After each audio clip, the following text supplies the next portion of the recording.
ประเทศไทยให้ความรู้คู่ความสุข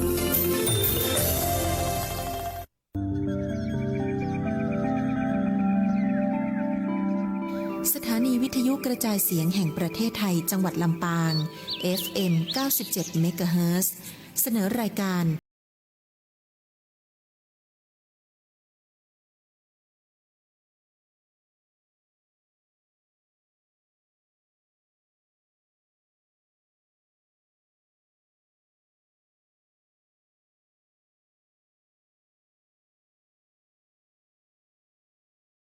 ปานาติปาตาเวรมณีอทินนาทานาเวรมณีกาเมมุสาสุราเม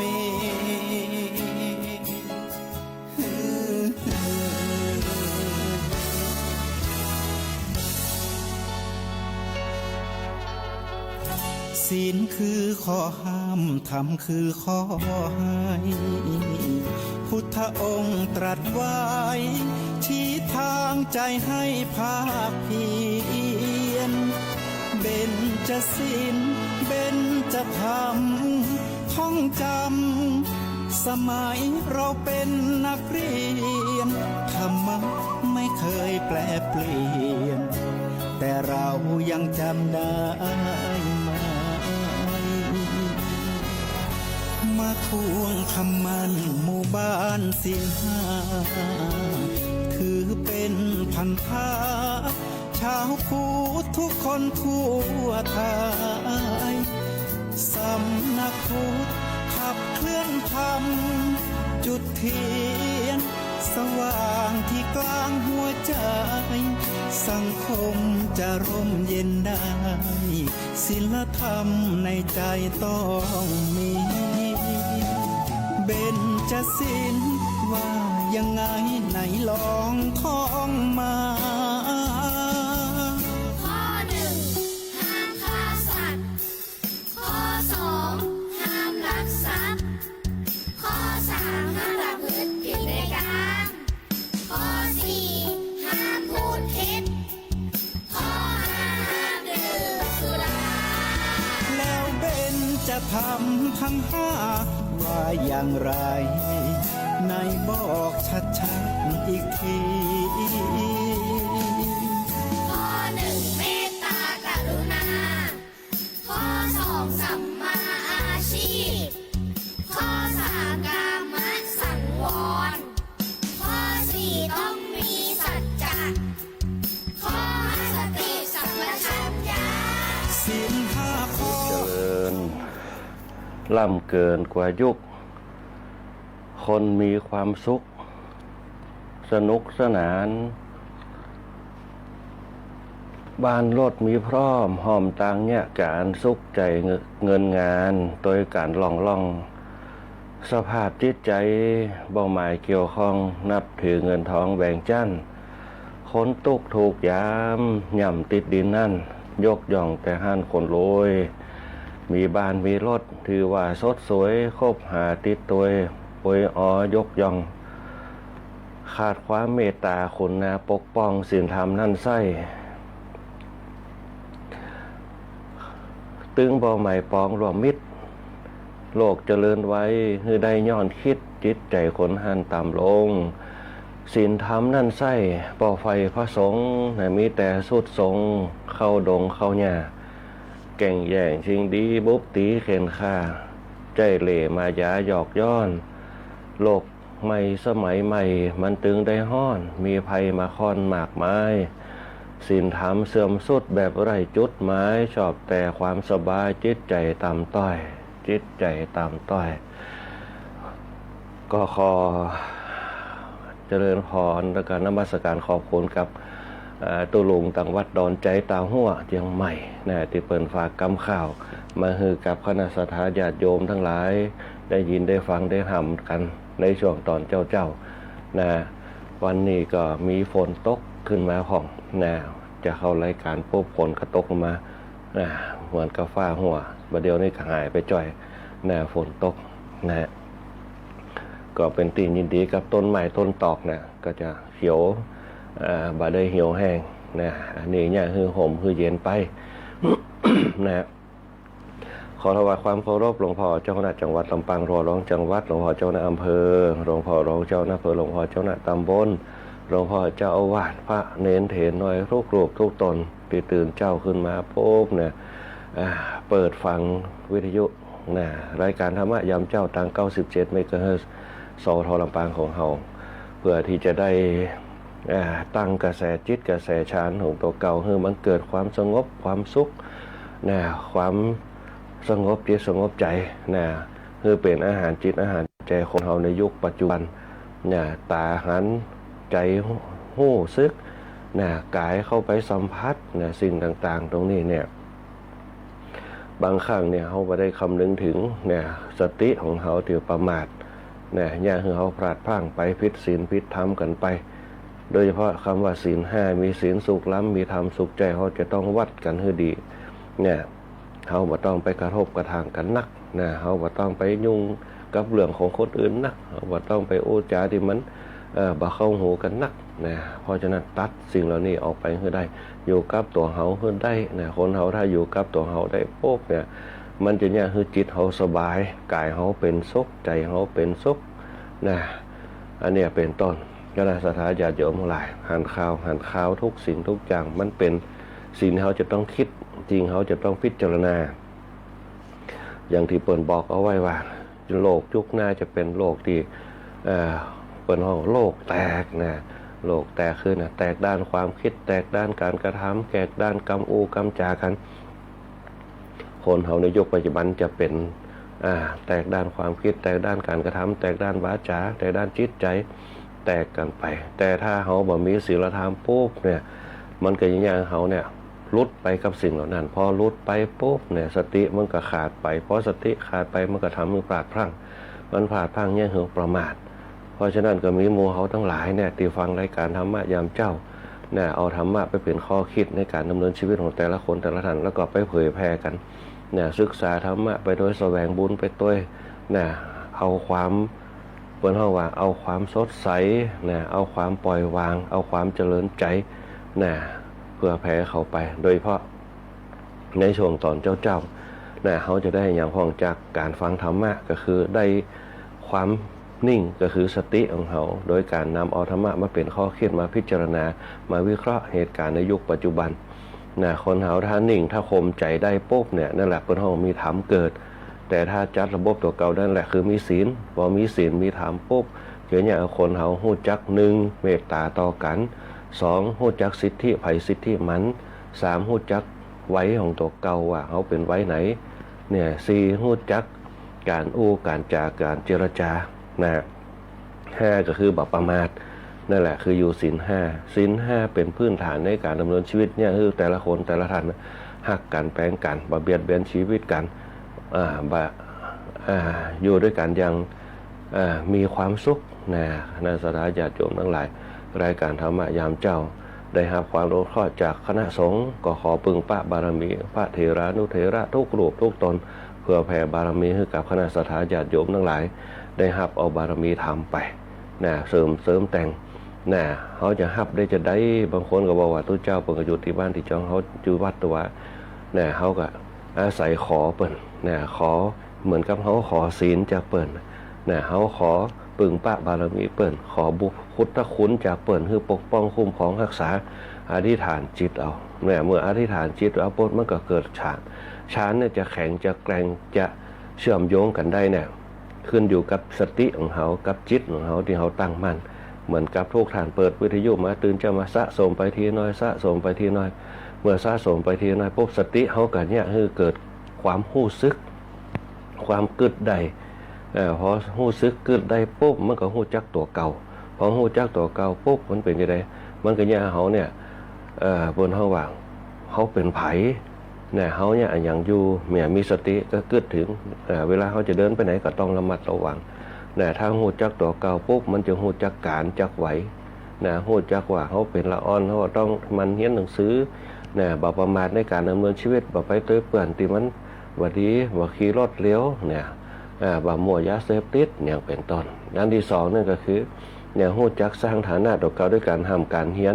จนจบมหาลัยแล้วก็ผ่านขึ้นมาฮู้จักไว้ปุ๊บก็ต้องฮู้จักหาครอบครัวอยู่กับครอบครัว น่ะสร้างหลักฐานสารหลักแรงน่ะพอแก่ตัวขึ้นมาปุ๊บก็สวะก็หวังให้ลูกให้หลานได้ช่วยกันทำไปน่ะบางคนก็มีลูกก็สืบทอดกันไปน่ะบางคนถ้ามามีลูกปุ๊บเนี่ยก็พยายามนะสืบสารกันหาวิธีการสืบสารคือมันอยู่รอดไปว่าเป็นลูกเป็นหลานต่างๆอันนี้เป็นต้นอันนี้แหละคือผลของว่าการดำเนินชีวิตแบบมีศีลธรรมมันจะเนี่ยคือคนเขาเนี่ยมีแนวทางในการดำเนินชีวิตอย่างมีสติเนี่ยเขาถ้ามีสติปุ๊บมันก็อย่างเงี้ยคือชานกระแสเขาที่เขาฟังเนี่ยเขาจะจิตจดจ่อตรงเนี่ยมันจะนิ่งขึ้นเหมือนกับสายไฟสังเกตพอสายไฟแรงสูงมันจะสื่อตรงตลอดแล้วมันจะแห้งอย่างเข้าไปใกล้ก็จะมาได้นะถ้ามันแห้งปุ๊บเข้าไปปุ๊บมันก็เนี่ยคือสิ่งนั้นสะเด็นออกไปเปิดห้องช็อตนั่นแหละเนี่ยคนเขาก็เหมือนกันถ้าฌานมันดีปุ๊บเนี่ยมันหูจักสติมันหูจักสัมปชัญญะนะมันก็เนี่ยสติเขาตั้งมั่นบะมีอย่างที่จะเข้ามากล้ำกายได้บะมีอย่างที่มันเป็นปัญหาที่จะเข้ามากระทบเขาได้นั่นแหละกระแสแห่งฌานก็คือกระแสนั่นก็คือเปิ้นห้องว่าคลื่นอย่างต่างๆที่ของห้องว่าจะอ่านกระแสนั่นก็คือคลื่นกระแสจิตที่เขามองด้วยตาไม่เห็นแต่สัมผัสรู้ด้วยยตนะภายในสัมผัสได้ด้วยความรู้สึกก็คือวิญญาณ นะหรือว่าญาณนั่นเอง เนี่ยขอสมาอภัยด้วยในช่วงตอนเจ้าเวลาอู้ปุ๊บเนี่ยมันก็ยังไม่ติดเนี่ยพออายุนักๆปุ๊บเนี่ยบนห้องกล่องเสียงมันจะญานไปเนี่ยมันก็จะติดยังแหบกันไปนั่นแหละคือธรรมะยามเจ้าที่เขาจะมีฮือคณะสัทธาญาติโยมทั้งหลายได้นำเอาไปเป็นแนวทางโดยเฉพาะพลังภายในพลังภายนอกที่เขาอู้กันมาบ่อยๆเนี่ยหลังจากนั้นไปปุ๊บเขาก็จะอู้ธรรมะเป็นสเต็ปไปนะอันเนี้ยถ้าเขาสร้างฐานของเขาได้ปุ๊บมีพลังเก็บไปเรียบร้อยเนี่ยแล้วเขาเอามาใจให้เป็นเนี่ยมาใจให้เป็นเพราะพลังเราเนี่ยนะเขาสะสมเอาไว้นักคณะสัทธาญาติโยมหลายที่สะสมเอาไว้ปุ๊บเนี่ยมันก็จะเกิดอานิสงส์เนี่ยอย่างให้เกิดบารมีอย่างให้เกิดอานิสงส์อย่างให้เขานี่มีความสุขกายสุขใจเนี่ยอันนี้เป็นต้นอย่างเขามีโจกมีลาภอย่างให้เขามีวาสนามีบารมีตามมาเนี่ยบางครั้งได้มาโดยที่เขาประหลาดใจก็มีบางครั้งได้มาปุ๊บเนี่ยด้วยความยินดีก็มีอันนี้แหละเป็นห้องว่าพลังภายในที่มันเกิดผลเหมือนกับไฟฟ้าหรือว่าแบตเตอรี่เขาเนี่ยถึงเขาบ่ได้ใจปุ๊บมันก็เกิดไฟฟ้าสถิตขึ้นมาแต่ถ้าเขาได้ใจปุ๊บมันก็เกิดประโยชน์มันก็ยังหลอดไฟแจ้งขึ้นมาได้มันก็ยังพัดลมแห้งขึ้นมาได้มันก็ยังแอร์เนี่ยเย็นขึ้นมาได้นั่นแหละเป็นห้องพลังภายในที่มีอยู่ในจิตของเขาพลังภายนอกเขาใจกันนักนะคณะสัทธาญาติโยมหลายเขามีแห้งนะเขาก็ยกของได้เขาก็เปิ้นห้องว่า เดินไปไหนมาไหนได้อย่างสบาย นะเดินไปไหนมาไหนได้อย่างสบาย นะบัดต้องได้เดือดร้อนบัดต้องได้อย่างกันนะคณะสัทธาญาติโยมทั้งหลายมันบัดต้องได้เพราะว่าถ้ามีแหงนะมีแหงไปอันนี้ขึ้นอยู่กับพลังภายในกับพลังภายนอกเขา เพราะฉะนั้นเนี่ยคณะสัทธาญาติโยมทั้งหลายพลังภายในถือว่าเป็นเรื่องสำคัญนะเป็นเรื่องสำคัญมาก ในการดำเนินชีวิตของเขาเพราะฉะนั้นเนี่ยนะตามหลักธรรมในทางพระพุทธศาสนาของเขาเนี่ยเบิ่นจะมีวิธีการสร้างพลังภายในก็คือสร้างพลังแห่งสติเนี่ยอย่างเพิ่นควบคุมจิตของเขาเนี่ยควบคุมใจของเขาเนี่ยไปตามทิศทางที่เขาต้องการคือความสุขนั่นเองแต่ว่าอย่าไปฮื้อจิตของเขาจะไปฮื้อสติของเขาเนี่ยลดไปอยู่ในอำนาจของกามคุณเนี่ยจะไปฮื้อบรรลุไปอยู่ในกิเลสต่างๆนะเพราะฉะนั้นกิเลสต่างๆมันย่าเกิดเวทนาย่าเกิดปัญหาเพราะนั้นเขาบอกเอาจิตของเขาลดไปในสิ่งเหล่านั้นโดยเพราะอารมณ์โกรธอารมณ์โทสะนะตรงนี้เป็นต้นขจัดออกไปเนี่ยคือมันเย็นเนี่ยมันมีสตินะความจริงสติของเขาถ้ามีอยู่ตลอดมันจะเนี่ยงดงาม เนี่ยคือพฤติกรรมเฮางามเนี่ยสังคมเฮางามเนี่ยความดีมันเกิดในสังคมเนี่ยอยู่ด้วยกันยังมีความสุขเนี่ยเฮาก็ยิ้มได้สบายทักพูดจากันยังมีสร้างสรรค์ปรึกษากันยังสร้างสรรค์มันมีการโต้แย้งคัดแย้งกันเกิดขึ้นในสังคมนี่แหละคือศีลธรรมเพราะศีลธรรมเนี่ยคนเฮามีสติศีลคือการจัดระบบธรรมคือการมีหลักการนะเนี่ยคือมีเหตุมีผลเพราะฉะนั้นหลักธรรมในวันนี้เนี่ยจะได้นำออกมาอู้กันคือการพระนาสถาญาติโยมทั้งหลายได้ฟังกันและการธรรมยามเจ้าก็พอปั๊มเปล่งบารมีของพระสงฆ์องค์เจ้าเฮาปั๊มเปล่งพระธรรมปั๊มเปล่งอิทธิฤทธิ์ของพุทธรัตนะของเฮาคือการพระนาสถาญาติโยมทั้งหลายได้นำเอาไปเป็นกำลังสนับสนุนช่วยเหลือชาติเขาคือมันเบ่งบานไปนะแล้วก็เขาจะคิดอะไรอย่างหวังอะไรอย่างก็สมใจปรารถนาถ้าจิตของเขาดีนะถ้าสติของเขามีนะจิตดีสติมีนะกระแสฌานก็จะดีตามนะกระแสมันก็จะนิ่งมันก็บ่หวั่นไหวมันก็บ่วอกแวกนะจิตตังทันตังสุขาวหังจิตที่ฝึกดีแล้วนำความสุขมาให้นะความสุขก็คือเป้าหมายที่เขาต้องการนะความสุขนั้นจะสัมผัสได้ก็อยู่ที่ญาณของเขาญาณความรู้สึกวิญญาณก็คือความรู้สึกที่พิเศษอย่างเช่นวันเนี้ยเขาตื่นเจ้ามาเขาฟังข้อคิดปุ๊บเนี่ยถึงเขาฟังบ่ออกบอกบ่ถูกคิดบ่ตันเขาก็มีสติในการจับเสียงเพื่อให้เกิดความตั้งมั่นก็คือสมาธิเนี่ยเกิดกระแสฌานที่นิ่งสร้างภูมิต้านทานต่อเกาว่าเขาจะบะยุ่งบะเกี่ยวบะเอาเรื่องปัญหาเอามาสู่จิตของเขาทุกอย่างต้องมองโลกในแง่ดีนะมองให้กว้างมองให้ไกลนะมองอย่างมีเหตุผลนะมองโลกในแง่ดีเหมือนคิดดีทำดีพูดดีนะฮะอันนี้เป็นต้นแล้วเขาจะมีความสุขนะอยู่อย่างมีคุณค่าฉลาดอย่างมีคุณภาพไปตามเป้าหมายชีวิตของเขาบ่ต้องไปตามก้อยน้อยใจบ่ต้องไปเบียดเบียนกันบ่ต้องไปทำร้ายต่อเก่านะอยู่ไปตามไว้ของเขานะยิ่งเขาตุกนะถ้าเขาชนะความตุกได้นั่นแหละคือเขาพ้นจากความตุกอย่างถาวรนะนี่เป็นต้นประการที่สองนี่ก็ขอเจริญพรอนุโมทนากับสท.ลำปางของเขานะตีให้เวลาออกอากาศแล้วก็ให้การสนับสนุนนะให้การพักดันข้ามจุนกันนะอย่างที่เห็นนะทุกวันที่เขารวมใจกันรวมจิตกันบางผู้บางท่านก็ได้มาร่วมกิจกรรมการตั้งสท.ลำปางเขาที่เปิดจัดขึ้นมานะด้วยการนำของหัวหน้าสถานีนะคุณเดือนอินตะภูมิโดยการสถานีคุณกาญจนาอินทานะและคุณก้อยอาจราพรป้องจันทร์คุณเอวชุติการเราใช้คุณบรรหารสุจะเป็นต้นนะรวมไปถึงเจ้าหน้าที่ฝ่ายต่างๆคุณปานเย็นนะนันตาแสงนะที่เปิ่นคอยดูแลคุณเปิ่นอุปถัมภ์ดูแลพระสงฆ์องค์เจ้าเขาแล้วก็มีมิตรสัมพันธ์ที่ดีตัวนะในเรื่องของเจ้าหน้าที่สท.ลำปางเขาที่พยายามหาเนื้อหาสาระต่างๆมาเปื่อนกูคิดมิตรกูบ้านกับคณะสัตยาญาติโยมนะว่าจะเป็นรายการต่างๆนะที่เปิ่นห้องว่าคือข้อมูลกับบ้านเฮาตัวนะเพราะว่าสถานีวิทยุของเขาเนี่ยเป็นกรมประชาสัมพันธ์นะแห่งประเทศไทยของเขาตัวแล้วก็เป็นสถานีหลักของบ้านเฮาตัวนะอันนี้เป็นต้นที่ลืมไปได้คือฝ่ายช่างเขานะหัวหน้าประสานทีมทองนะคุณโยมแหลมเพชรนันทแสงคุณโยมผู้พิงพงศ์ศิริแสนแล้วก็ช่างต่อวาทีร้อยติดวาทีร้อยตีอาทิตย์วรรณวารีเป็นต้นนี่ควบคุมภาพควบคุมเสียงเนี่ยดูแลเครื่องเสียงเนี่ยดูแลสัญญาณดูแลสถานีเขาตัว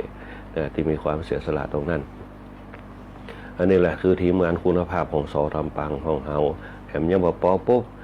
มีจิตใจที่พิเศษมีสัมพันธ์ชุมชนเกื้อหนุนกันมีสัมพันธ์เหมือนครอบครัวหนึ่งที่เขาหันภาพขึ้นมาที่ผ่านมาที่เขาได้ไปพบปะกันหาได้ยากคณะสัตยาญาติโยมทั้งหลายความร่วมมือของคนเฮาเนี่ยมันเป็นเรื่องที่หาได้ยากที่เขามาพบปะกันโดยเฉพาะหลายๆครั้งที่เขาชุมนุมกันบ่ใช่ว่าชุมนุมในเรื่องต่างๆคนเขาว่ามาพบปะกันในเรื่องของการทอดผ้าป่าคือกับสมาคมนักจัดรายการที่ผ่านมาแล้วก็สท.ลำปางเขาที่จัดกันขึ้นมาโดยเฉพาะคนเฒ่าแก่เขาจะเยอะมากคนหนุ่มคนน้อยจะบอกให้หันคนท้องแก่ผู้สูงอายุแล้วก็ไว้ที่เปิ้นต้องการความเปิ้นเขาว่าความสุขสบายใจที่มาพบปะกันอย่างวันนั้นที่ผ่านมาอันนี้เป็นต้น นะอันนี้คือตั้งทีมงานฝ่ายช่างของเฮาโดยสทลำปางของเฮาโดยสุดท้ายก็คือคณะสัทธาญาติโยมเฮานะที่ฟังรายการธรรมะยามเจ้าอยู่ถึงจะไม่ได้เห็นหน้าค่าตากันตื่นเจ้ามาโป๊บเนี่ยใจกระแสชานเนี่ยส่งหากันนะสถานีส่งไปคณะสัทธาญาติโยมฮับแล้วก็ส่งมาเนี่ยอย่างน้อยคือวันนี้เขาได้ความนิ่งแห่งสติของเขาได้ความนิ่งแห่งจิตของเขาเอาสติครอบคุมจิตตัวเก่าคือได้แล้วก็เอาอารมณ์ธรรมหัวข้อธรรมต่างๆเนี่ยเป็นกระแสเหมือนกับสายทานที่เขานั่งอยู่ข้างสายทานเนี่ยเหมือนกับเขานั่งอยู่เนี่ยข้างสายไฟที่มันผ่านเข้าไปเขาบ่เห็นสายไฟแต่เขาเห็นเส้นสายไฟไปถามว่ามันเปิดไฟได้จะได้ก็เพราะมีสายไฟถ้ามันมีสายไฟเขาก็เปิดไฟไปได้นั่นแหละเปิ้นเฮาว่าต้นสายนั่นก็คือศีลนะสายไฟนั่นก็คือทานนะปลายสายไฟนั่นก็คือภาวนาเปรียบเสมือนโครงสร้างคือฌานแล้วก็ญาณนะฌานนั่นน่ะก็คือกระแสนะกระแสเนี่ยมันจะต้องถูกควบคุมไปด้วยสติของเขาควบคุมไปนะถ้าควบคุมสติได้ปุ๊บมันจะนิ่งมันจะได้ยินเสียงนั่นน่ะก็คือที่เขาเพ่งเข้าไปเนี่ยพอมันจับจิตของเขาปุ๊บมันอาจจะมีข้อหนึ่งที่จับจิตเอาพอเขากึดปุ๊บเนี่ยมันเอามาเป็นกระบวนการมันอาจจะแก้ขัดตรงนั้นแก้ขัดตรงนี้นะคือมันไปถึงเป้าหมายนะก็คือฌานตรงนั้นพอได้ยินปุ๊บเนี่ยที่เขาได้คืออย่างหนึ่งได้ความนิ่งนะได้ความตั้งมั่นนะได้ความสงบได้ความคิดวิจารณญาณได้เกิดขึ้นกับสติของเขานั่นเองนะตรงนี้เป็นต้นแล้วก็จะเนี่ยคือจิตของเขาเนี่ยทำมันอย่างเนี่ยตั้งมั่นมุ่งความสำเร็จเป็นเลิศนะบัญญัติบาชัวกลางคันสังเกตพอนะคนเฒ่าคนแก่เขาเนี่ยรุ่นเขาเนี่ยคณะสัทธาญาติโยมทั้งหลายทำอย่างปุ๊บต้องทำคือเซ็ตเนี่ยถึงบาเซ็ตก็คือต้องให้มันได้เกินนะ50%ขึ้นไปแล้วก็มีความมุมานะบากบั่นอย่างที่เปิ้นบอกปุ๊บเขาทำอย่างที่เขาคิดเขาทำเนี่ยบาท่อแท้บาท่อถอยเนี่ยสังเกตว่าเหมือนกับละออนในยุคปัจจุบันของเขาเนี่ยละออนในยุคปัจจุบันเขาแต่งตัวดีเนี่ยแต่งตัวดีกินดีอยู่ดีแต่บางข้างเขาทำงานบอกให้เป็ดอย่างลูกเขานึ่งลูกหมานึ่งเขาเป่าไฟเนี่ยเช่นหอนี่ยากนะอันนี้เป็นต้นอันนี้เขาต้องสอนเขาต้องใจวิธีการ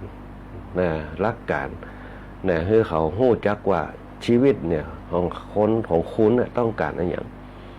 เนี่ยเป้าหมายคนต้องการเฮียนไปเผื่ออย่างมีชีวิตอยู่ไปเผื่ออย่างเนี่ยต้องสอนให้เราได้หู้นะเพราะฉะนั้นเนี่ยพระพุทธเจ้าปุ่นนึงบอกว่าเนี่ยเขาหู้จักตุกก่อนมันถึงจะหู้จักสุขเนี่ยต้องหู้จักตุกถ้าคนเขาบอกหู้จักตุกมันบอกหู้จักสุขเนี่ยบางคนหู้จักสุขบอกหู้จักตุกมันก็ทำใจไม่ได้แต่คนที่หู้จักตุกล่ะมันจะหู้จักสุขในบรรพข้างหน้ามันจะหู้จักคุณค่าของการดำเนินชีวิตคณะสัทธาญาติโยมทั้งหลายเหมือนสังเกตพอเนี่ยเงินเท่าแก่เขาเวลาโอ้กันโอ้สมัยเป็นละออนต้องหาบน้ำใส่หม้อเรียบต้องไปกองน้ำต้องนึ่งเข้าเป่าไฟตื่นเจ้ามาแตนป่อแตนแม่เจ็ดหอเจ็ดเหียนกวาดบ้านกวาดจ้องเอาควายไปปล่อยกลางตงเอาไปสวนพ่องเอาไปหดน้ำพักพ่องนี่แหละถามว่าโอ้เขาเป็นละออนตุกละออนสมัยนี้สบายเนี่ยนี่แหละคือความสบายที่เขาต้วยใจเขาบางครั้งเนี่ยเขาเสียคนบางอย่างเขาต้องสอนมันต้องมีลูกยอกอไผ่บางครั้งต้องมีลูกยอเขาพ่องก่อไผ่ก็คือเคี่ยนตีเขาพ่องบางคนก็บอกเคี่ยนตีสมัยนี้เปิ้นว่ามีละเนี่ยย้อนมันเหมือนมีละนั่นแหละละออนมันเลยได้ใจยิ่งสังคมของเขากฎหมายเนี่ยควบคุมเขาหนักเขาก็อย่างเขาลำบากนี่แหละมันยิ่งเกิดปัญหากับสังคมเขาเพราะฉะนั้นเนี่ยที่ไหนก็ตามมีระเบียบที่ไหนที่ตามมีระวินัยที่ไหนก็ตามมีกรรมสั่งสอนที่นั่นเนี่ยจะหู้จักความกตัญญูกตเวทีนะถ้าเขาบ่มีสั่งมีสอนบ่มีกระทบกันด้วยการเคี่ยนตีด้วยการเคี่ยนตีเนี่ยบนบอกว่าบ่ต้องจำเป็นต้องใจไม้ก็ได้งั้นนั่นถูกแต่ว่าเขาต้องเคี่ยนตีด้วยวาจาเนี่ยด่าพ่องดุพ่องเนี่ยบางครั้งเนี่ยตาใหญ่ใส่เขาพ่องเนี่ยเป็นต้นเนี่ยปากจูหูกว้างตาโตโง่เป็นเนี่ยปากจูหูกว้างตาโตโง่เป็นบางครั้งโอ้น้อยหลงที่มันไล่สาระโอ้นี่มันมีสาระขึ้นหนักขึ้นปากจูหูกว้างฟังขึ้นนักตาใหญ่พ่องใส่เขา โง่ให้เป็นบางครั้งเนี่ยหลอกเขาเนี่ยคือเขาได้เผยความจริงออกมาโง่เป็นบางครั้งเขาโง่หมดเหมือนกับที่เขาเคยว่าสู้จะไปมาเถียงกับน้ำห้อนมาก่อนเนี่ยอันเนี้ย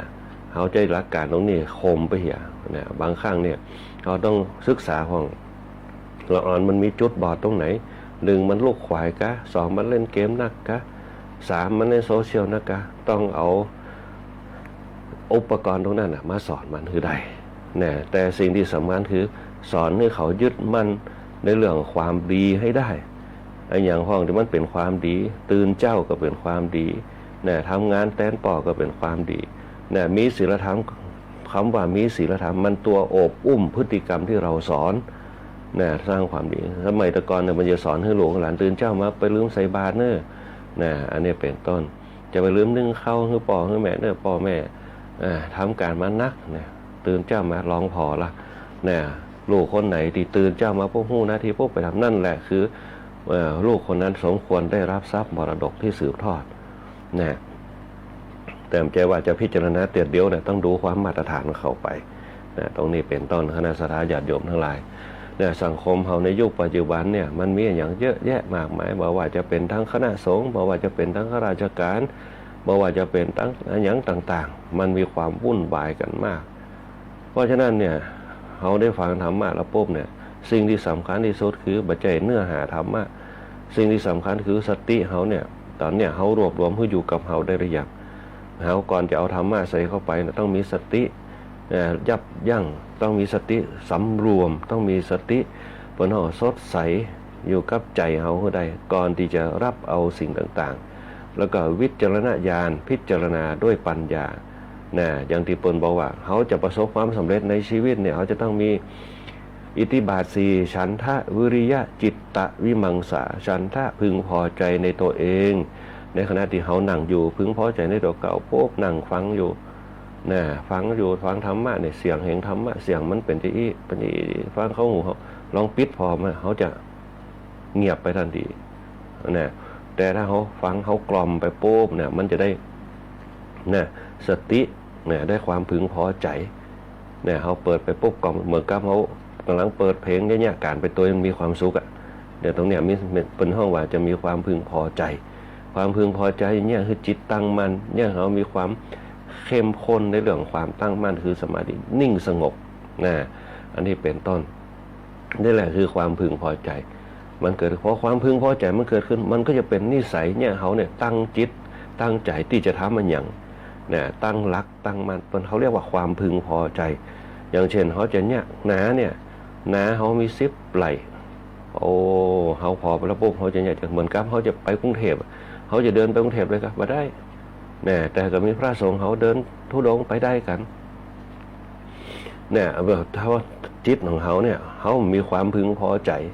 หรือว่าเขาท้อแท้ถ้าเขามีความพึงพอใจปุ๊บมันจะเหนือความตั้งมั่นเขาไปได้จะได้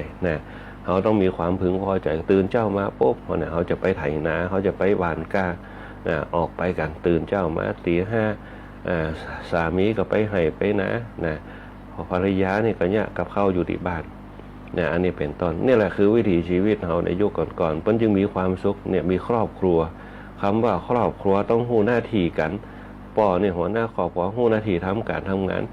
ใจแหงเนี่ยไปหาเงินหาทองเสาะหาของอย่างต่างๆมาจุนเจือครอบครัวภรรยาก็อยู่ที่บ้านเป็นแม่ซื้อเรือนนึ่งข้าวเป่าไฟ7 บ้านถูบ้านแล้วก็เตรียมกับข้าวกับปลาเตรียมเสื้อผ้าให้ลูกไปโรงเรียนลูกก็มีหน้าที่ดูแลพ่อแม่ในด้านจิตใจก็คือเป็นลูกที่ดีของพ่อแม่ป่าเข้าไปยุ่งเกี่ยวอย่างต่างๆที่มันวุ่นวายนี่แหละเป็นห้องว่า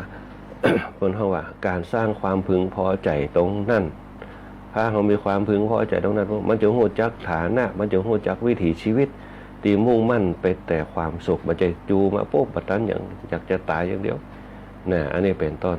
ถ้าเรามีธรรมะเนี่ยเป็นห้องว่าธรรมะเป็นห้องอิทธิบาทสี่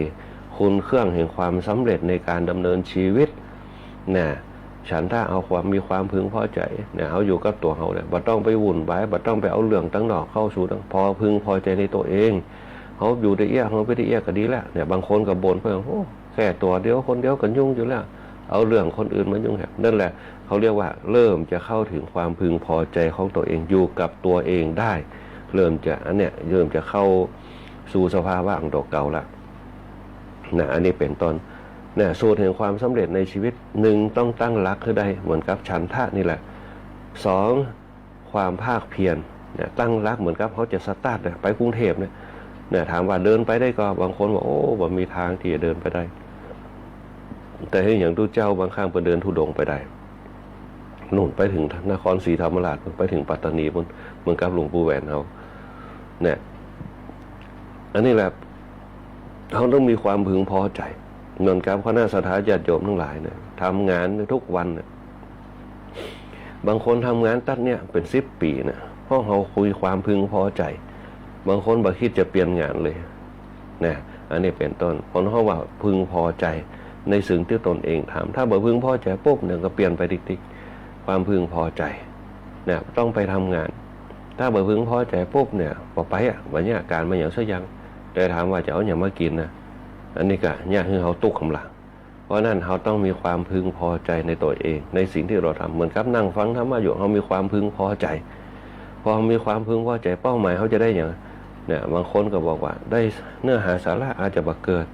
แต่ได้อารมณ์แห่งการฟังเป็นพฤติกรรมเป็นนิสัยเนี่ยคือสติออกมาบางคนก็นั่งรับตาฝึกสติตัวเก่าคือสติปัฏฐาน4เนี่ยสติปัฏฐาน4มันเป็นเป้าหมายอยู่แล้วมันเป็นสูตรสำเร็จแต่ธรรมะเนี่ยที่เราได้ฟังเข้าไปนะมันจะเป็นบันไดเข้าไปถึงสติปัฏฐาน4เพราะสติปัฏฐาน4เป็นอารมณ์แห่งความละเอียดอ่อน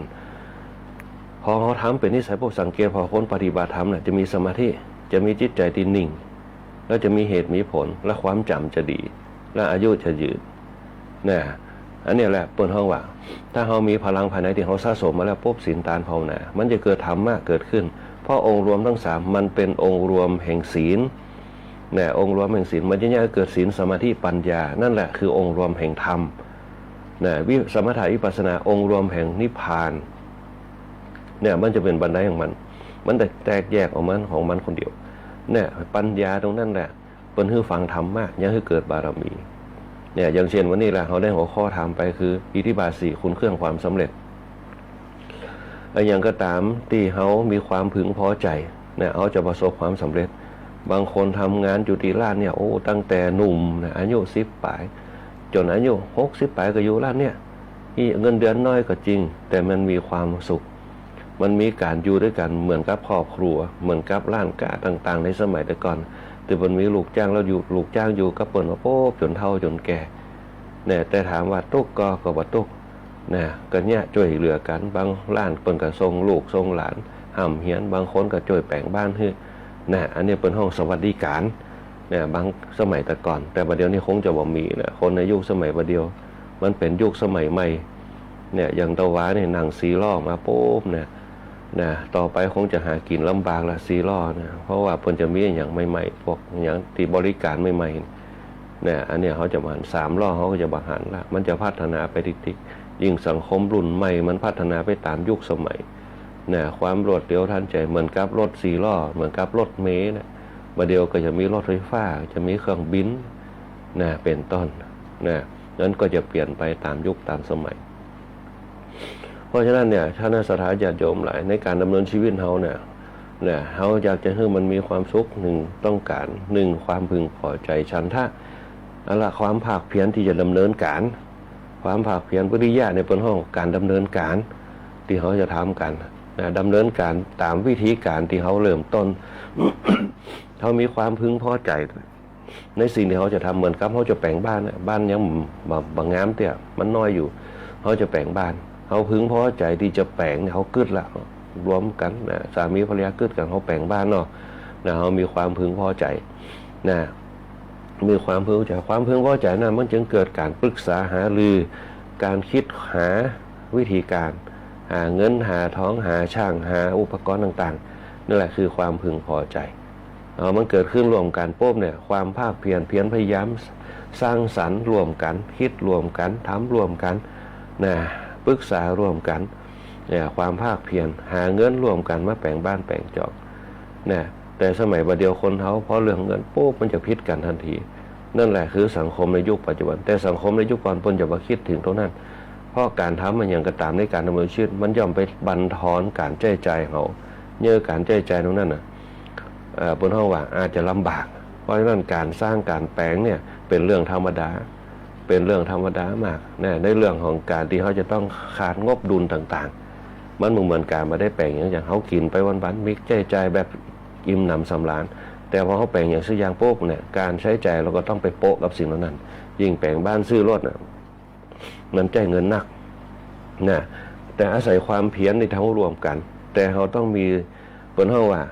ต้องมีกรรมวิธีอย่างที่บอกไว้เขามีธรรมะแล้วปุ๊บเนี่ยเขาจะต้องมีกำหนดระยะเวลาบนห้องว่าแผนที่เขาจะทำกันที่เขามีความพึงพอใจที่เขาคิดกันตรงนั้นแผนตรงนั้นเนี่ยมันจะประกอบด้วยฌานกับญาณที่เขาต้องไปแบบญาณคือเป้าหมายแห่งความสำเร็จญาณคือจุดเริ่มต้นกระแสที่เราคิดในความพึงพอใจเนี่ยคือความพึงพอใจเกิดความเพียรเขาทำรวมกันยิ้มสู้กับปัญหาที่มันเกิดขึ้นแก้ปัญหากันคนตะกอนปนอย่าคิดแก้ปัญหากันเอาแก้เขาเนี่ยมีความแล้วก็อันที่3เนี่ยตั้งมั่นในการทำนู่นนั่นต้องมีสติปัญญาคิดรวมกันต้องตั้งมั่นต้องเป็นนี่ปัญหามันเป็นนะช่างเนี่ยพิษแบบที่นะต้องตามนั่นนะตามแบบตามแผนตามสัญญาที่เขามีความตั้งมั่นเขาเรียกว่าจิตตะสุดท้ายแล้วปุ๊บเนี่ยบนห้องว่าพิจารณาไต่ตองสรุปบทบาทสรุปบนห้องว่ากิจการสรุปกรรมวิธีต่างๆมันมาถึงระยะเวลานี้แล้วมันใกล้จะสำเร็จแล้วปุ๊บพอมันสำเร็จขึ้นมาตามเป้าหมายปุ๊บนั่นแหละญาณก็คือความรู้สึกต่างๆที่เราเริ่มมาที่เราตั้งกันขึ้นมาเป็นกระแสด้วยกรรมวิธีแห่งธรรมะที่เขาเอาไปเป็นหลักการในการเนี่ยเขาประสบความสำเร็จบางคนแปลงบ้านสำเร็จขึ้นมาได้ปุ๊บโล่งใจโซ่เลยโล่งใจโซ่ปุ๊บก็ขึ้นบ้านใหม่กันนิมนต์ตู้เจ้ามาเลี้ยงมาฉายังกันขึ้นบ้านใหม่กันโล่งใจโซ่ปุ๊บมันก็มดแผนไปละแผนที่เขาตั้งขึ้นมาเป็นฌานกับญาณร่วมกันขึ้นมาด้วยธรรมะที่เขาโอบอุ้มกันมาธรรมะก็คือหลักการเนี่ยเขาประสบความสำเร็จเหมือนกับเขาหน้านี่เขาน่าจะหวานกล้าบางคนก็ไปหวานกาพ่องหวานกาเสร็จปุ๊บก็เตรียมปลูกเตรียมไถเตรียมเก็บเตรียมเกี่ยวกันบ้านปลายไปปุ๊บเตรียมเกี่ยวก็คือตุลาพฤศจิกายนนี่แหละเป็นห้องว่า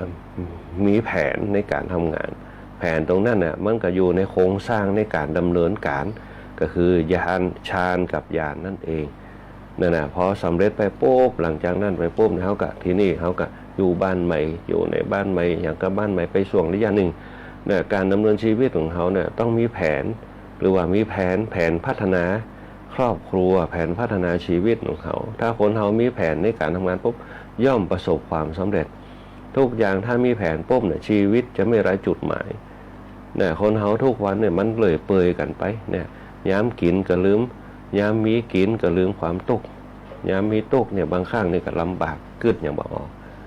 ตรงนี้เป็นต้นคนเขาต้องมีแผนแผนแปลงบ้านปุ๊บร่วมมือร่วมใจกันพอเกิดปุ๊บอันแปลงบ้านซื้อรถยังอยู่ด้วยกันแต่ว่าเขาอย่าลืมกันแล้วกันคนเขาบางครั้งมันมีความสุขแล้วมันลืมความทุกข์มันมีความสุขใจใหญ่มือเติบใจใหญ่กว่ากระเป๋าเป็นต้นเขาอย่าลืมว่าเพราะเขาแปลงบ้านซื้อรถปุ๊บอย่าลืมครอบครัวที่จะมาสืบแต่เขาจะต้องสร้างเขามีสมรรถนะสร้างของเขาให้มีคุณภาพโดยเฉพาะลูกเขาให้เขาได้เรียนหนังสือเรียนหนังสือยังพอต้องมีความรู้คู่คุณธรรมถือว่าเป็นเรื่องสำคัญในเพราะในยุคปัจจุบันสำคัญมากการแสดงความกตัญญูกตเวทีต่อบุพการีในคนยุคปัจจุบันมีน้อยมากเพราะฉะนั้นเขาจึงมีข่าวอย่างต่างๆในการดำเนินชีวิตเขาเป็นตัวบั่นทอนในการดำเนินชีวิตเขานั่นแหละความกตัญญูกตเวทีเป็นเรื่องสำคัญถ้าลูกหลานเขาสอนให้มีความกตัญญูกตเวทีเขาจะรู้จักดูแลเขาสืบสารปณิธานของเขาไปชั่วลูกชั่วหลานเพราะฉะนั้นต้องสอนต้องมีจิตสำนึกเพราะบางคนก็จะสอนปุ๊บสอนย้ำใหญ่มันไปไม่ได้ ไม้แก่ดัดยากไม้อ่อนดัดง่ายเขาต้องสอนย้ำหน่อยเนี่ยยังจะเข้าอนุบาลพวกต้องสอนหูหนึ่งเป้าหมายแรกคือกตัญญูกตเวทีหู้จักไว้ป่อไว้แม่ไว้ปู่ไว้ย่าฮึดต้องอู้จ่าดีๆต่อป่อต่อแม่ต่อปู่ต่อย่าต่อครูบาอาจารย์นะหู้จักกตัญญูกตเวทีนะแล้วหู้จักเกรงจักกลัวนะเกรงก็คือไขเกรงก็คือผู้ที่ใหญ่กว่านะหู้จักเกรงนะถึงอาจจะใจใหญ่ดุนะครับจะไปสอนให้เขาดุแบบด้านๆนะหู้จักเขาดุแบบละมุนละไมนะหู้ดุแบบละมุนละไมนะเนี่ยเขาหู้จักคือความเกรงใจความเกรงกลัวเนี่ยเกิดขึ้นความเกรงใจความเกรงกลัวเกิดขึ้นมาในใจเขาปุ๊บเนี่ยต่อไปเนี่ยเขาก็ยังหู้จักสำนึกนะสำนึกในสิ่งต่างๆนะอย่างให้เกิดความกตัญญูกตเวทีนะควรเว้นความเกรงใจความเกรงกลัวเกิดขึ้นปุ๊บเขาจะเว้นนี่ใครพ้องเว้นพ่อเว้นแม่จะบาละเมิดสิทธิของพ่อของแม่เหมือนสังคมเขาในยุคปัจจุบันเนี่ยเพราะฉะนั้นเนี่ยคณะสถาญาติโยมไหนสังคมไหนก็ตามเนี่ยถ้าดำเนินไปตามวิถีธรรมวิถีพุทธวิถีไทยเขาเนี่ยสังคมนั้นก็จะเกิดความสงบสุขได้นะฮะโดยเฉพาะหลักการต่างๆที่ได้อู้มานะโดยเฉพาะบอกว่าจะเป็นธรรมะพ้องนะ หัวข้อธรรมต่างๆของนะในการดำเนินชีวิตเขานะคุณเครื่องความสำเร็จในการดำเนินชีวิตเนี่ยพอทุกคนมีธรรมะมีข้อคิดอย่างต่างๆในการดำเนินชีวิตแล้วปุ๊บเนี่ยมันก็ยังคือการดำเนินชีวิตไปตามหลักการของเขานะบอกว่าจะคุณเครื่องความสำเร็จนะว่าจะเป็นในการประคับประคองตัวเก่าเนี่ยคือเกิดเป้าหมายประคับประคองตัวเก่าเนี่ยเป็นเรื่องสำคัญมากนะโดยเฉพาะหลักการแห่งสติเนี่ยนะคนเขาต้องเอาสติมาเป็นตีจ้างตีเปิงในการดำเนินชีวิตเพื่อที่อย่ามือมันพลาดมือมันพลาดในข้อหนึ่งบ่พลาดพลาดในข้อสองนะมือพลาดในศีลนะข้อหนึ่งข้อสองข้อสามข้อสี่ข้อห้าถ้าเขาประคองมือมันพลาดปุ๊บเนี่ยนั่นแหละมันจะอย่างคือสมรรถนะบุคลิกภาพนะเกิดขึ้นกับตัวเขาเกิดขึ้นกับลูกเขาเกิดขึ้นกับสังคมของเขานะเพิ่นถึงบอกว่าสังคมแห่งมีศาสนาสังคมแห่งศีลนะอย่างคนเขาเนี่ยอยู่ในกรอบของศีลนะบางทีเบียดเบียนไผนะบางทีไปละเมิดสิทธิไผนะคือเขาฮู้จักเพศจักไว้นะคือเขาฮู้จักการอู้การจาในการที่เป็นความจริงซื่อสัตย์ต่อกันนะอย่างคนเขาบ่ประมาทนี่แหละคือมาตรฐานของมนุษย์คนเขาทั้งหลายเนี่ยแต่ถ้าเมื่อใดก็ตามแต่ศีลธรรมไม่กลับมาโลกาจะวินาศเนี่ยอย่างที่บอกเอาไว้นะคนเราถ้าบ่ฮู้จักยั่งคิดเนี่ยมันจะเกิดการเบียดเบียนชีวิตกันขึ้นมา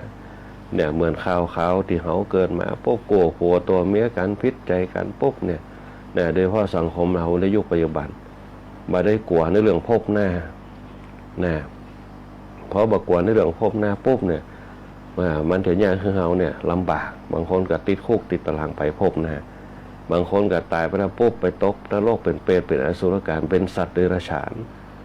ในขั้นตอนสุดท้าย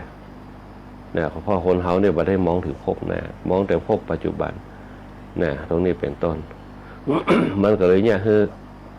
วัฏจักรของชีวิตเขาเนี่ยขาดสูญไปในช่วงที่เขาเป็นอยู่ในภพชาตินี้เพราะฉะนั้นเนี่ยถ้าเขาสร้างสิ่งดีๆเอาไว้ปุ๊บเนี่ยการเวียนว่ายตายเกิดเนี่ยมันก็จะกลับมาอยู่ภพกันภูมิกันในอยู่ด้วยกันเนี่ยเกิดความสุขความสำราญใจของเขาไปตัวพระพุทธเจ้าปณิบอกว่าเพราะฉะนั้นการประคองสติเป็นเรื่องที่ยากแต่ไม่ใช่เป็นเรื่องที่คนทำไม่ได้การประคองสตินะถ้าเราอยู่บนพื้นฐานอย่างที่บอกเอาไว้ถ้าเรามีฐานตีมั่นแล้วก็มีหลักการที่ดีมันก็ยังเขาประคองสติของเขาได้เขาเรียกว่าสติปัฏฐานสี่นั่นก็คือรู้จักกายตัวเองรู้จักสังขารของตัวเองรู้จักสิ่งที่จะเกิดขึ้นแล้วก็ไม่ประมาทสิ่งที่จะกำจัดเวทนาออกไปได้คือศีลคือความบริสุทธิ์หมดจดความเป็นปกติของตัวเราถ้าเขาเอาใจเขามีศีลปุ๊บเนี่ยแค่5 ข้อเขาไม่ต้องกึศอย่างนั้นเขาเป็นบรรทัดฐานอยู่กับตัวเองให้ได้บ่ไปว่าใครบ่ไปตีไผบ่ไปเบียดเบียนไผเมตตาต่อเขา เนี่ยสังคมเขาถ้ามีความเมตตาหนึ่งเมตตาเขาสะสม60 ล้านคน60 เมตตามันคือเนี่ยคือเมตตาบารมีเกิดขึ้นในสังคมเขามันจะเนี่ยเขาฮักกันสังคมเขาในยุคปัจจุบันเริ่มจะขาดศีลธรรมกันมากขึ้นเนี่ยเหมือนกับแต่ละประเทศโป้มเนี่ยขาดศีลธรรมต่อกันก็จะเบียดเบียนกันฆ่ากันยิงกันเอาเนี่ยจะหู้จักเหมือนกับกรอบทางบ้านเขาต้องการตีดินของเขาอย่างต่างๆนั่นแหละคือการศีลธรรมมันก็เลยเนี่ยคือการกระทบกระทั่งกันแทนที่จะอยู่อย่างสงบสุขเนี่ยพอเกิดปัญหามันก็เกิดการสูญเสียเนี่ยพอเกิดปัญหามันก็เกิดความเดือดร้อนเกิดขึ้นนั่นแหละเปิ้นเฮาว่าถ้าเฮาบ่าตั้งมั่นในสติของเฮาเนี่ยมันจะเนี่ยคือศีลเนี่ยขาดหายไปแม้แต่ข่าวที่เขาได้ยินมาเริ่มใกล้ตัวเขาขึ้นมาทุกทีในเรื่องของการกระทบกระทั่งกันเป็นต้นแล้วก็เปิ้นเฮาว่าบ่ฮู้จักสิทธิซึ่งกันและกันตรงนี้เป็นต้นคนเขาเริ่มจะบ่ฮู้จักไว้ของตัวเก่าไว้ละอ่อนไว้กลางคนไว้คนเฒ่าคนแก่นั่นเนี่ยเหมือนกับที่เขาได้ยินข่าวมาในขณะที่หมู่เฮาทั้งหลายที่เป็นนักศีลนักบุญทั้งหลายเนี่ยโดยเฉพาะหลักการธรรมะของพระพุทธเจ้าเนี่ยถึงมันจะบ่ได้ไปเผยแพร่ให้เขาปุ๊บแต่เขารวมใจกันรวมจิตกันสร้างเป็นฌานคือใดสร้างคือเป็นดวงแก้วเนี่ยที่มันรวมพลังกันได้หลายร้อยจิตหลายร้อยฌานเนี่ยรวมตัวกันบวกกับฌานทุกดวงเนี่ยเป็นธรรมะบารมีเนี่ยเกิดเมตตาบารมีเขาเผื่อแผ่เมตตาเข้าไปเหมือนกับหลวงพ่อจรัญเปิ่นเคยสอนการแผ่เมตตาเนี่ยต้องแผ่ให้ตัวเฮาก่อนขอให้เฮาอยู่เป็นสุขขอให้เฮารอดพ้นจากสิ่งที่มันบ่ดีทั้งหลายแผ่เมตตาให้ตัวเองแล้วก็แผ่เมตตาคนอื่น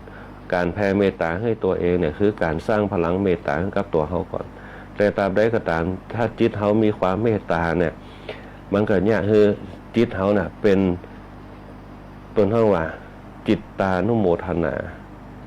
ในอนุโมทเพื่อเป็นทักษิณาใหม่ทักษิณาทานอันนี้เป็นต้นเพื่อแผ่ให้กับเขาตรงนี้แหละเขาจะต้องฝึกจิตตัวเขาให้เกิดฌานให้แข็งแกร่งขึ้นได้โดยเฉพาะเรื่องฌานเนี่ยจะต้องเสริมไปด้วยธรรมะบารมีถ้ากระแสฌานเนี่ยที่เขาตึงวันที่เขาอยู่กันถามว่าทำบุญไปวัดก็ทำบุญรักษาศีลฟังธรรมอยู่ตลอดแต่เขาลืมทำไปทำเนี่ยประจำเป็นจะต้องเอาคำสอนที่พระเจ้าที่เขาเนี่ยเอามากึดมาอย่างแต่เขานึกถึงว่าเป็นหัวข้อธรรมที่พระพุทธเจ้าได้สอนเอาไว้เอามาเป็นแนวทางธรรมะบารมีนั่นแหละคือรสชาติแห่งธรรมที่จะเสริมจิตตัวเก่าให้แข็งแกร่งพอจิตมันแข็งแกร่งปุ๊บเนี่ยกระแสมันจะดีจิตมันก็จะแจ่มใสพอจิตมันแจ่มใสปุ๊บเนี่ยมันเกิดไปตามธรรมกระแสแห่งธรรมมันก็ยังคือสภาวะธรรมเกิดขึ้นกับจิตเขาไปที่ไหนปุ๊บเขาจะมีหลักการและมีเหตุผลแล้วก็มีจิตวิเคราะห์ในสิ่งต่างๆว่าอันนั้นเป็นเหตุจะใดอันนี้เป็นผลจะใดเพราะฉะนั้นเหมือนกับพระพุทธเจ้าเนี่ย พระพุทธเจ้าเปิ่นมีธรรมเปิ่นเลยเอาธรรมตรงนั้นมาเป็นหัวข้อธรรมตรงนั้นก็คือธรรมชาติตาเห็นก็วิเคราะห์ละพระพุทธเจ้าจะเอาตาเห็นเปิ่นวิเคราะห์ไปถึงเปิ่นมันเป็นจีอีรูคนเฮามันเป็นจีอีรูคนเฮาเนี่ยวิถีชีวิตมันเป็นจีอีเปิ่นจะวิเคราะห์ตลอดเปิ่นใจรักวิเคราะห์คืออริยสัจสี่ทุกข์สมุทัยนิโรธมรรคทุกข์ก็คือตัวปัญหาสาเหตุของปัญหาวิธีแก้ปัญหาแล้วก็หนทางแห่งการแก้ปัญหานั่นแหละเปิ่นถึงตัดเอาไว้อริยสัจสี่เหมือนกับเขาจะไปทำการทำงานเนี่ยถามว่าตุกก็ตุกแต่ที่เขาลืมตุกไปเพราะอย่างเพราะเขามีธรรมเพราะเขามีธรรมอยู่ในตัวเขามีความพึงพอใจมีอิทธิบาสีเขาต้องไปทำงานถ้าไปทำงานเขาประสบความสำเร็จในวันนี้ประสบความสำเร็จคือเงินคือราคาเดี๋ยวเขาแหลกมาด้วยหยาดเหงื่อเขาเนี่ยคือราคาคือเป้าหมายเดี๋ยวเขาทำงานต้องการราคานั่นก็คือราคาที่มันตัวบทสรุปที่มันตอบแทนเขาเพราะฉะนั้นเนี่ยสิ่งแล้วเนี่ยมันจึงทำให้คนแข่งแย่งกันไปทำการทำงานเพราะราคาเขาเริ่มต้นมาจากราคาตรงนั้นแต่เขากำจัดราคาออกไปได้ปุ๊บเนี่ยเขาใส่ความพึงพอใจเข้าไปสิ่งที่ทำไมมันแม่นอยู่เพราะว่าสังคมมันในยุคปัจจุบันต้องเป็นเรื่องนี้การแลกเปลี่ยนกันจากเงินตามมาเป็นวัตถุสิ่งของ นะเขาก็สร้างความพึงพอใจคุณเครื่องความสำเร็จนะถามพ่อว่าเวลาเขาทำมาปุ๊บเนี่ยป้นการทำงานป้นอายุไว้ปุ๊บมันก็มีอย่างสักอย่างนะบางคนทำงานมาตลอดปีตลอดชาตินะยังบ่ได้อย่างเข้ามาสักอย่างบ้านก็ไม่ได้รถก็บ่ได้นะเพราะอย่างเพราะหนึ่งหลักการเขาบ่มีนะถ้าเขามีหลักการมีปุ๊บทำงานปุ๊บสะสมนะอันนี้เป็นต้นสะสมเอาไว้นะพอเขาสะสมไว้ปุ๊บตั้งเป้าหมายในการดำเนินชีวิตเขานะเอาไว้ว่าเขาจะต้องทำอย่างนะในเป้าหมายวิถีชีวิตของเขาแต่ละวันไปนะอย่างที่บอกเอาไว้ย้ำละอ่อนสอนให้เขาในหูวิถีชีวิตความเป็นละอ่อนย้ำเป็นคนใหญ่เป็นวัยรุ่นต้องสอนชีวิตเขาให้เป็นวัยรุ่นคือใดนี่แหละคือผู้เป็นพ่อเป็นแม่ในยุคสมัยตะกอนปัจจุบันละอ่อนเป็นตัวเป็นละอ่อนเนี่ยจะไปแย่อย่างที่มันบัจเจไว้ของตัวเก่าจะไปฝั่งแต่งฝั่งย่องแต่นะจะไปฝั่งมีขอบครัวแต่ให้เขียนหนังสือให้จบก่อนให้มีการมีงานทำเป็นรักเป็นแรงกันก็แต่งงานกันก็เอากันนะเป็นต้นนะอันนี้เป็นจะสอนกันเพราะเท่าแก่ม้าเนี่ยบ่เท่าบ่แก่เตี่ยจะไปฟังอันนี้เตี่ยเนี่ยรอเท่าแก่ก่อนเนี่ยก่อยปันศีลปันป้อนอย่างต่างๆเนี่ยแต่ก่อนเป็นจะสอนกันเป็นสเต็ปไปเนี่ยแหละเป็นเขาว่ารู้จักวิธีการรู้จักขั้นตอนรู้จักวิธีการดำเนินการเนี่ยธรรมะเนี่ยเป็นจะเนี่ยคือเขาเนี่ยมีสติในการวางแผนชีวิตเนี่ยถ้าเขาขาดธรรมะไปปุ๊บเนี่ยมันก็มีแต่พลังภายในที่เขาสะสมไปแต่ถ้ามีพลังมากปุ๊บเนี่ยมันจะมีพลังในปัญญา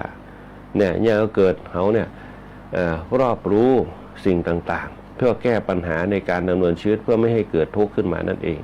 เปิ้นมีคำว่าศีลสมาธิปัญญาเกิดขึ้นในการใช้ชีวิตเวลาเขาจะไปที่ไหนเขาจะเข้าสังคมเขาจะต้องมีศีลสมาธิปัญญาสงบสงเงียมตั้งหลักให้ได้ตั้งตนให้ได้สมาธิปัญญาคือมองทั้งภายในแล้วก็มองทั้งภายนอกคนที่มีธรรมะอยู่ในตัวมักจะมองผู้อื่นด้วยภายในด้วยฌานของตัวเองด้วยความรู้สึกอย่างที่เขามองโง่เฮงคนนั้นโอ้คนนี้อู้จ๋ากริยาท่าทางเป็นที่เขาฟันธงได้เลยคนนั้นเป็นอีเนี่ยนั่นแหละเป็นห้องคนมีธรรมะนี่เหมือนกับเซนเซอร์ตีจะเนี่ยคือคนเขามองได้ทะลุถึงภายในคนที่มีธรรมะนี่อย่างที่บอกเอาไว้อยากจะมีอภิญญา6เป็นบารมีอยู่ในตัวอภิญญา6อยู่ในตัวอภิญญา6มันเป็นยังไงคณะสัตยาญาติโยมเลยถ้าเขามีธรรมะอยู่ในตัวหนึ่งตาทิพย์ตาทิพย์มองเห็นว่าคนนี้การอู้กันจาเป็นยังไงกริยาท่าทางเป็นยังไงมาทำงานตัวเขาปุ๊บแต่งตัวเป็นยังไงพ่องจะจุกเขาก็จะเป็นคนแสดงออกสายตาเนี่ยบ่งบอกภาษาใจที่เขาเคยอู้กันไปตาในก็คือปัญญาตาในคือเป็นห้องว่าตาทิพย์มองด้วยปัญญามองคนนั่นด้วยอย่างด้วยพฤติกรรมเขาจึงมีการทำงานโดยทดลองงานฝึกงานเป็นต้นตาทิพย์จะมองด้วยสัมมาทิฏฐิมีความเห็นที่ถูกต้องอันนี้เป็นห้องตาในตานอกก็คือแสดงอาการแสดงอาการต่างๆขึ้นมาอันนี้แหละคณะสัตยาญาติโยมหลายเปิ้นเฮาว่าคนที่มีประสบการณ์เปิ้นเฮาว่าอาบน้ำร้อนมาก่อนเนี่ยเปิ้นเฮามีตาทิพย์ตาในแห่งปัญญามีตาทิพย์ตาทิพย์นี่จะมีประกอบไปด้วยองค์ประกอบหรือยังด้วยฌานก็ได้ที่เฮามองหน้าพอตาเกิดตาทิพย์ขึ้นมาเนี่ยคือคนเฮาเนี่ยมองได้ทั้งภายในแล้วก็ตั้งภายนอกหูทิพย์ฟังการอู้การจ๋าฟังการอู้การจ๋าของเขาหูทิพย์ตาทิพย์หูจักเปิ้นเฮาว่าหูจักวาระจิตของเขาที่เขามานี่เพื่อต้องการอย่างเขาจะพิจารณาเขาเลยได้ไม่หูทิพย์ตาทิพย์มาหาเขาเพื่ออย่างต้องการอย่างเขาจะหูจักมีไอเปิ้นเฮากินไอแห่งอภิญญา6อยู่ในตัวนั่นแหละคนเฒ่าคนแก่บางทีว่าจะไปจ่าเหลือนักอาบน้ำร้อนมาก่อนอันนี้เป็นต้นมีเพิ่นเฮาว่าฮู้วาระจิตฮู้วาระจิตของคนอื่นหมู่นี่มันมาอีต้องการอีสงสัยจะอีแน่นอนอันนี้เพิ่นเฮาว่าเพิ่นฮู้มันมีอภิญญา6อยู่ในตัวอันนี้คือเป็นพื้นฐานเบื้องต้นเลยเขาจะมาต้องไปถึงอรหันต์ก็ได้แสดงฤทธิ์ออกมามีหูทิพย์ตาทิพย์แล้วก็หูจิตของคนอื่นเนี่ยเป็นต้นแล้วสุดท้ายแล้วปุ๊บพิจารณาเหตุผล นะโดยทั้งภายในแล้วก็ภายนอกของบุคคลนั้นได้นะเอานอนแก่เฮาเมื่อเป็นยิงมองทะลุกันนะกับบุคคล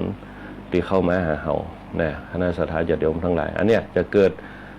ธรรมบารมีเนี่ยจะเนี่ยเกิดเฮามีอภิญญา6เป็นพื้นฐานเบื้องต้นนะเป็นพื้นฐานเบื้องต้นและเนี่ยเฮาเนี่ยมีสติปัฏฐาน4ในการควบคุมตัวเฮาตัวแล้วฮู้จักตัวเฮาและฮู้จักตัวเขาได้อย่างชัดเจนเนี่ยคำว่าสติปัฏฐาน4เอามาพัฒนาในการดำเนินชีวิตของเขาได้นะอันเนี้ยคือธรรมะบารมีนะที่นำเอามาให้กับคณะสัตยาญาติโยมทั้งหลายในธรรมะช่วงเจ้าของวันนี้นะก็ขอเจริญพรกับคณะสัตยาญาติโยมสาธุชนทั้งหลายตัวในธรรมะจามเจ้าในวันนี้นะฮะเรือประดูเวลาเหลือเวลามา5 นาทีนะเจริญพรอนุโมทนาบุญกับคณะสัตยาญาติโยมกูคนที่มาสร้างบารมีธรรมรวมกันในการฟังรายการธรรมะยามเจ้าในช่วงตอนเจ้านี่นะฮะว่าจะเป็นคุณโยมสรวุฒิคุณโยมลาวันคุณโยมแสงเดือนคุณโยมแดงหวานคุณโยมพิเชษโยมธนชาคุณโยมนวลศรีคุณโยมปานนอมคุณโยมนพดลคุณโยมจันทาคุณโยมมนชนกคุณโยมสุภาวดีคุณโยมศรีพันธ์คุณโยมอัมภัยคุณโยมเพนคุณโยมจันฟองคุณโยมสุภาพรคุณโยมแม่เพนสีตัวเนี่ยคุณโยมกัญญาคุณโยมแม่ปานอมคุณโยมเอราวัณนะคุณโยมอุศรีคุณโยมสง่าคุณโยมอาเม่งคุณโยมบวรคุณโยมยุทธนาคุณโยมไกลบ้านนะแล้วก็คุณโยมสมพรคุณโยมคำมวลคุณโยมนพราชตัวนะที่มาสร้างบารมีธรรมร่วมกันในช่วงตอนเจ้านี่นะคุณโยมดาราศิลป์เจียมสุรีคุณโยมคำมวลคุณโยมหอมดอกคำใต้นะคุณโยมสมพรคุณโยมมะลิคุณโยมบุญยพัฒน์คุณโยมชูสมรคุณโยมยนต์นะคุณโยมยุทธนาคุณโยมคนไกลบ้านคุณโยมดีเจเอลเนี่ยชุติการหัวตัวนะคุณโยมฟองคำคุณโยมอมรฤทธิ์ตัวปีนันแป้งนะคุณโยมบวรคุณโยมนภัสสรคุณโยมอาเม่งคุณโยมยงยุทธคุณโยมสง่าคุณโยมอุศรีคุณโยมบุญเทียมคุณโยมเอราวัณดีเจแก้มยุ่ยตัวนะคุณโยมปานน้อมคุณโยมเพ็ญศรีคุณโยมสุภาพรคุณโยมสุภาวดีคุณโยมมนชนกคุณโยมนพดลคุณโยมพิเชษคุณโยมปานน้อมคุณโยมธนชาคุณโยมแดงหวานนะคุณโยมแสงเดือนคุณโยมลาวันคุณโยมกนงด้วยนะและคุณโยมสารวุฒินะตุปีติขามโนภิกขุตุปีอภินันโหภิกขุพระครูพิทักษ์วริยานตัวพระครูวิจารณ์วรการตัวที่ฟังรายการธรรมะจากตุปีธรรมดาตังวัดตังเสริมงามนะพระครูโสพลตังวัดสารหนองบงตัวนะคุณแม่ปิ่นเพชรตัวนะคุณแม่ปิ่นเพชรป้าที่ไหนโป๊กก็จะไหวการน้ำกับไฟตลอดขออนุโมทนาบุญครับคุณแม่ปิ่นเพชรตัวคุณแม่สุรีตัวนะจะไหวการน้ำกับไฟตลอดวันนั้นกับป้ากันนะคุณแม่กิ่งแก้วตัวที่ฟังรายการธรรมะยามเจ้านะวิสุเมธตัวตั้งบ้านหนองละกรนะออกกำลังกายไปโดยฟังธรรมะยามเจ้าโดยขอบุญกุศลในการฟังธรรมเนี่ยจงปกป้องคุ้มครองห่อหุ้มร่างกายคณะสัตยาญาติโยมหลายนะมีอานิสงส์ธรรมะบารมีบอกว่าจะเป็นในเรื่องของอานิสงส์ในเรื่องของอำนาจวาสนาเดชนะโชคลาภวาสนาต่างๆขอให้อยู่เย็นเป็นสุขเกิดขึ้นกับคณะสัตยาญาติโยมเจริญงอกงามไพบูลย์มีอายุมั่นขวัญยืนทุกคนทุกท่านนะเจริญพรอนุโมทนากับคุณประครูพรธรรมชัยเขาตัวตำบลบาลัยศิลาทองตัวคุณแม่สลวยบ้านแคทเรียตัวคุณแม่สุรีนะต่างบ้านโตหัวจ้างตัวที่ฟังรายการธรรมะคุณป้านันทวดีตัวนะที่ฟังรายการธรรมะอย่างไรผู้ไรท่านนะติดตามรายการธรรมะยามเจ้าตั้งสอทอนบางของเขาแล้วคุณโยมสมบูรณ์ตัวนะก็ขอเจริญพรอนุโมทนามาณโอกาสในตัววันนี้เวลาหมดนะหมดเวลาอาตมาภาพพระคุยบุญปริยัติยากรพร้อมกับไฟช่างนะคุณโยมแหลมเพชรนาดาแสงนะคุณโยมแหลมเพชรนาดาแสงก็มาเสียสละเวลานะมาเปิดสถานีคือกำหมู่เขาทั้งหลายตัวนะในวันนี้ขอความสุขความเจริญนะจงมีแด่คณะสัตยาญาติโยมทั้งหลายนะขอให้คณะสัตยาญาติโยมทุกคนทุกท่านจงมีแต่ความสุขความเจริญมีอายุวันนะสุขะภละปฏิภาณธนสารสมบัติหิมากล้าขึ้นกล้าแมนขายมานอยู่สุขสำราญใจทุกคนทุกท่านด้วยเทินก็ขอเจริญพรติดตามรับฟังรายการธรรมะยามเช้าได้ใหม่ในวันและเวลาเดียวกันนี้ทางสถานีวิทยุกระจายเสียงแห่งประเทศไทยจังหวัดลำปาง FM 97 MHz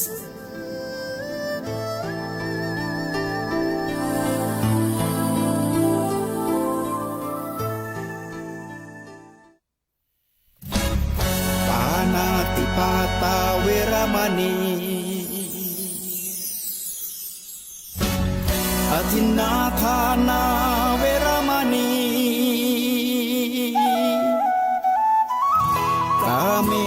สาสุราเม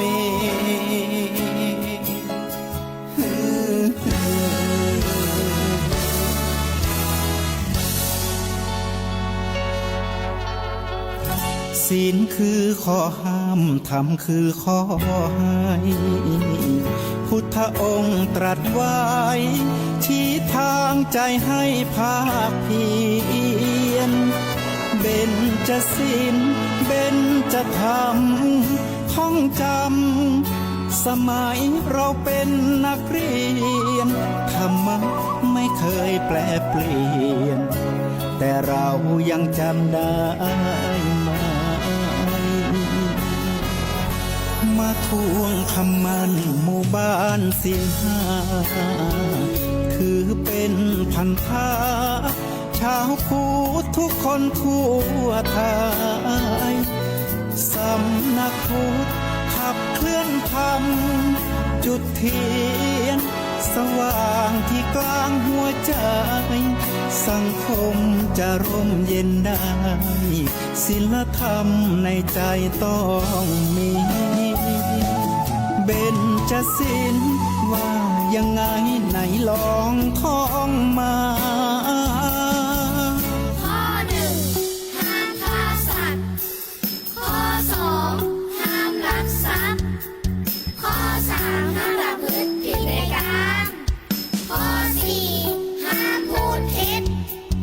ข้อห้าห้ามดื่มสุรา แล้วเบญจะทำทั้งห้าว่าอย่างไรไหนบอกชัดๆอีกที ข้อหนึ่งเมตตากรุณาข้อสองสัมมาอาชีพข้อสามกามสังวรข้อสี่ต้องมีสัจจะข้อห้าสติสัมปชัญญะ ศีลห้าข้อทำห้าข้อทำใจทำได้สักข้อหรือยังมีศีลสุขล้ำมีธรรมสุขใจวอนพี่น้องไทยช่วยกันใส่ใจจริงจัง วิทยุแห่งประเทศไทย